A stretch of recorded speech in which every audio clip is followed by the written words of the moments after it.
موعد مباراة الزمالك وفاركو في بطولة كأس مصر دور ال16 لموسم 2022-2023 ميلاديا. الزمالك وفاركو في كأس مصر. موعد المباراة الجمعة الموافق 23 من يونيو لعام 2023 ميلاديا 23/6/2023.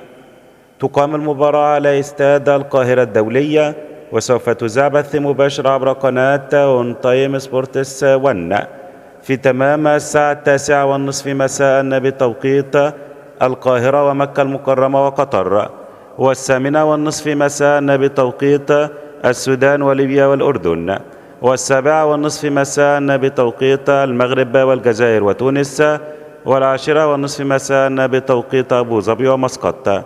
صعد نادي الزمالك إلى دور ال16 بعد الفوز الصعب 3-2 على فريق نادي بروكسي أحد أندية دوري الدرجة الثانية بمصر، والآن في مواجهة فاركو في دور ال16.